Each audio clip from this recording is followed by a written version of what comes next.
Não questione as urnas eletrônicas que nós acabamos de colocar no seu país. Esse é o recado. Nós temos um cidadão americano e que está denunciando para nós não o que os Estados Unidos estavam fazendo, mas o que um grupo que sequestrou a máquina burocrática americana para atuar contra o território nacional brasileiro. A nossa produção aqui está trazendo várias imagens, vários prints da apresentação do Mike Pence, tá? Inclusive, se puder colocar aí a mensagem do Felipe Barros, só para a gente dar uma esquentada lá. Claro, não, esse assunto você pode encaixá-lo a qualquer momento, tá? Fique à vontade, Max. Pode colocar aí a mensagem do Felipe Barros, produção, porque a gente... É muito grave o que está sendo dito lá. É muito, muito grave. Tá ali, ó. Mike Pence acaba de denunciar na Credem que o Partido Democrata utilizou-se de uma instituição de fachada para que a CIA interferisse nas eleições brasileiras e fizesse de conta que estava protegendo a nossa democracia. Um claro atentado à nossa soberania. Precisamos investigar isso. Então, tá aí o Mike Pence no Congresso, tá? Na Câmara dos Deputados, ali na Comissão de Relações Exteriores, está revelando que houve interferência nas eleições no Brasil com conluio de ministros do STF e políticos de esquerda, tá? Inclusive com financiamento. Luiz Roberto Barroso diretamente envolvido, né? E a soberania? Então, mais um motivo para ele dar linha na pipa, né? Claro. A soberania, para eles, é tudo relativo, né, Max? Aqui é tudo relativo. A democracia é relativa, a soberania é relativa. Agora, será que os Estados Unidos vai receber bem uma pessoa que colaborou, né, com uma violação à soberania do seu próprio país? Né? É complicado, né, Alan? Complicado. Então, nós temos aqui o trecho do vídeo que eu acho que vale a pena colocar, né? Mandei aqui agora já para a produção. O vídeo tem 1 minuto, pouco mais de 1 minuto. E eu acho que vale a pena vocês acompanharem a tradução simultânea feita pela própria Câmara dos Deputados. E é de extrema importância que vocês acompanhem o que ele tem a dizer. Vejam isso aqui.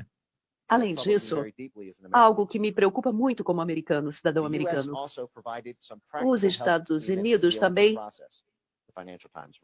ofereceram ajuda no processo eleitoral para obter componentes, especialmente semicondutores, utilizados nas urnas eletrônicas. O embaixador Anthony Harrington utilizou-se de conexões com a Texas Instruments para oferecer semicondutores ou atender as necessidades de semicondutores. E o Departamento de Estado também priorizou a necessidade brasileira de semicondutores oferecidos pela Novaton, uma empresa taiwanesa.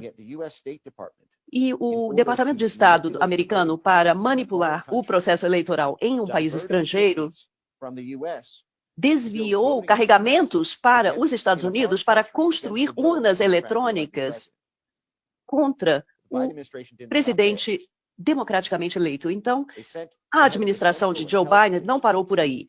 A CIA, que é precursora da derrubada de um governo, disse pessoalmente ao governo Bolsonaro para não questionar as urnas eletrônicas que o governo americano havia ajudado a instalar no país.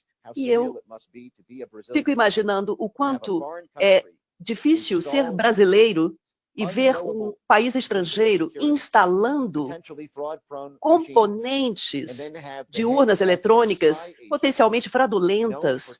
E o chefe da CIA, que sabe-se que atuou para derrubar dezenas de governos, né? E essa pessoa dizendo, então, não questione as urnas eletrônicas que nós acabamos de instalar no seu país. Ou seja, não questione as urnas eletrônicas que nós acabamos de colocar no seu país. Esse é o recado que o Deep State americano fez. E é bom deixar claro, Lacombe e Max, que nós temos um cidadão americano que trabalhou no governo americano e que está denunciando para nós não o que os Estados Unidos estavam fazendo, mas o que um grupo que sequestrou a máquina burocrática americana para atuar contra o território nacional brasileiro. E esse grupo é um grupo esquerdista. Você em casa já deve ter ouvido várias vezes a grande mídia falando que nos Estados Unidos não tem esquerda como no Brasil. Né? É porque você, infelizmente, não sabe qual é a atividade do Bernie Sanders, você não sabe que aqui tem uma esquerda extremamente radical, tal qual no Brasil, só que atua de modo estratégico para se manter assim. Ou seja, que o Obama é de esquerda, que o Biden é de esquerda, que a Kamala Harris é de esquerda.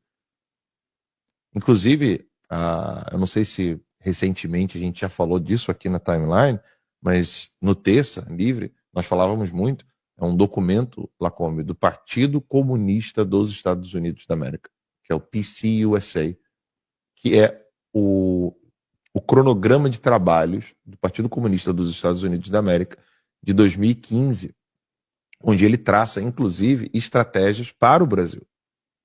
O Partido Comunista dos Estados Unidos. Sim, existe o Partido Comunista aqui nos Estados Unidos. E se você for ler todo o cronograma de trabalhos do Partido Comunista dos Estados Unidos, o texto chama-se Road to Socialism, a estrada para o socialismo. E é um programa, né, de trabalho do Partido Comunista. Se você ler todo esse documento, não há nenhuma distinção entre esse documento e o Partido Democrata. E por que o Partido Democrata, então, atua sem a foice e o martelo? Bem, pelo simples motivo que Lula, só agora, está falando abertamente, quanto mais socialismo, melhor. Quantas vezes o Lula usou gravata verde e amarela?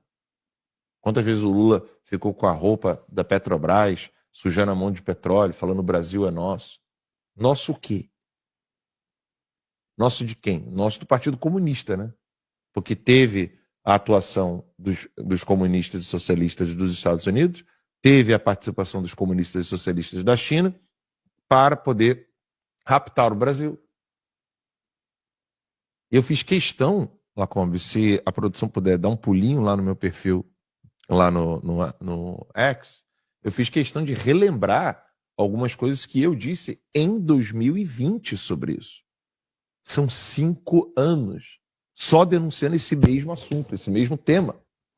Então, se a produção puder dar um pulinho lá, vai dar para ver. Isso aí é zoeira minha que eu coloquei. Ela, olha eu. Isso é você? Não, Joaquim Teixeira colocou. Olha lá o Alan de Barba. Sabe, Joaquim Teixeira, gravíssimo. Jornalista Alan Santos provoca o ministro Alexandre de Moraes nas ruas de Orlando, cabeça de ovo. Eu dei um RT lá, porque eu achei engraçado. Mas vai descendo. Depois eu quero falar desse negócio de São Paulo aí. Vai descendo, ali estamos ao vivo. Aí, olha isso aqui. 26 de maio de 2020. Depois que noticiei as conversas entre Alexandre de Moraes, Luiz Roberto Barroso, Rodrigo Maia e Davi Alcolumbre, tudo se cumpriu. Querem derrubar a chapa Bolsonaro e censurar a internet. Nenhum deles me processou ou me desmentiu. Eu nunca fui processado por isso. Eu fiz denúncia falando que o Barroso e o Alexandre de Moraes estavam trabalhando em 2020 para poder derrubar a chapa Bolsonaro e Mourão, e ninguém nunca me processou.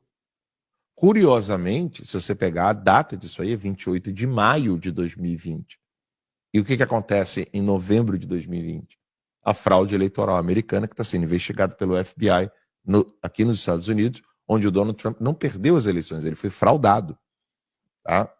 E a gente não se podia falar nisso, agora se pode falar disso. E eu avisei, vai na próxima, por favor, produção. Logo abaixo. Essa é de maio, tá? Lacombe. Aí, em junho, 4 de junho, depois que invadiram a minha casa 2 vezes, eu fui... na verdade, isso daí é depois da primeira busca e apreensão. Depois dessa, ainda teve a segunda busca e apreensão. Eu fui o primeiro a denunciar esse golpe. Barroso se encontrou com Maia Alcolumbre na casa do Miguel Migalhas, que é o editor-chefe do site Migalhas e da editora Migalhas, que é a editora que publica os livros do Barroso. E coloquei ali, né? Na casa do Migalhas, a pedido do Alexandre de Moraes. Até agora